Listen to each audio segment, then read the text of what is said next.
You know the feeling. We've all been there, right? You're at some event, you've got a drink in your hand, and you're stuck in that familiar, kind of awkward dance of small talk.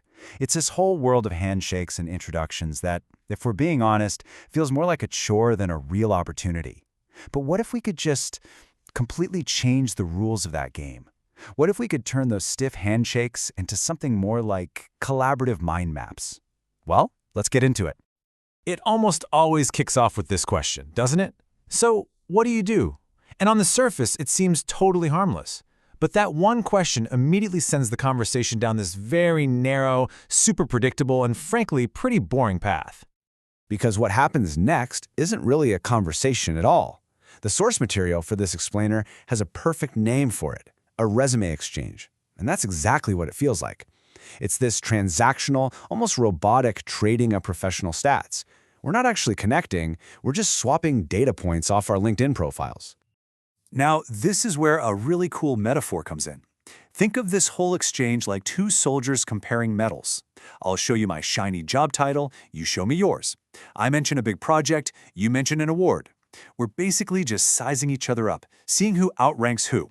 It feels safe, you know? We keep our armor on, but wow, is it dull? And this really gets to the heart of the problem. Our goal, what we really want deep down, is connection. We want to find some common ground, to get a sense of who this person really is. But the reality of this whole what do you do dance is that it's just a status check. We're so busy showing off our medals that we completely miss the actual person standing right there in front of us. So, how do we get out of this trap? Well, the key is to shift the entire goal of the conversation. What if it wasn't about proving you're the highest-ranking soldier in the room? What if it wasn't about winning, but about exploring? To do that, we need a totally new way to think about our own knowledge. We need a map. Okay, so here's the core idea. Picture all of your knowledge, everything you think you know, as a map. And this map is divided into 3 totally different types of terrain. Understanding which terrain you're standing on, and, more importantly, which one you invite other people into, is what changes absolutely everything. First up, you've got the hill. This is your settled territory. This is the stuff you are 100% sure about.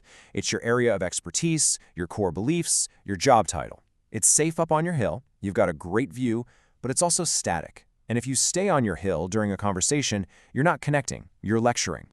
Now, next up is the swamp, and this is where it gets really, really interesting.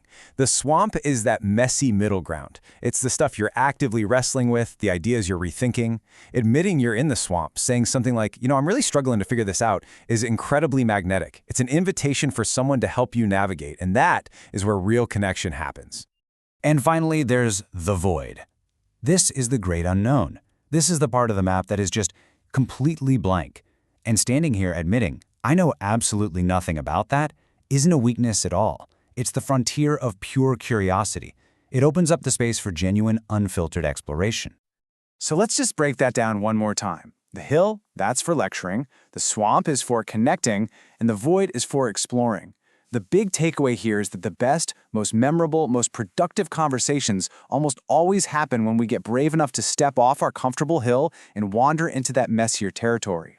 So once we have this map in our heads, we can actually change the entire physical dynamic, the geometry of our conversations. We can shift from a face-to-face debate to a shoulder-to-shoulder journey of discovery. I love this visual because it makes it so clear. In a normal debate, we're face-to-face, we're adversaries. If I'm right, that means you have to be wrong. The goal is to win territory. But in this new model, we're shoulder-to-shoulder. We're looking out at the world together, like 2 explorers trying to fill in the blank spots on a map. This shift in perspective just changes everything. The goal isn't to win an argument anymore. The goal is just to see the world a little more clearly.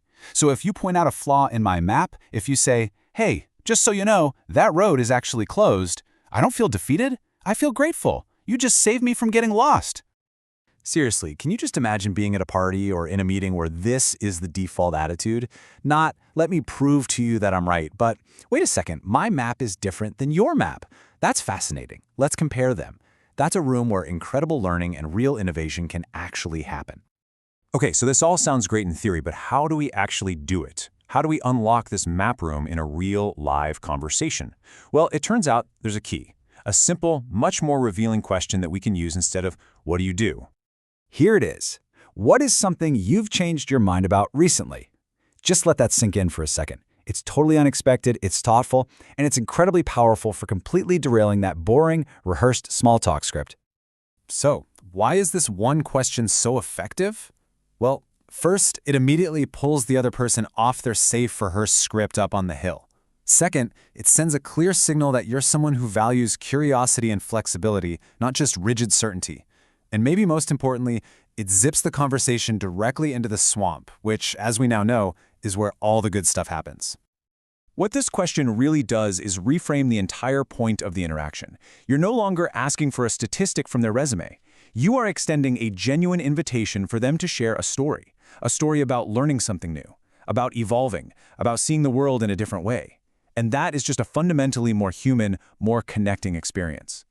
By making this one shift, from comparing our armor to comparing our maps, we can transform conversations from these sterile, transactional things into vibrant, shared explorations. It's a huge change in perspective. So the question I'll leave you with is this. The next time you meet someone new, are you going to challenge them to a duel on your hill? Or are you going to invite them to explore a map with you? Whose map will you explore next?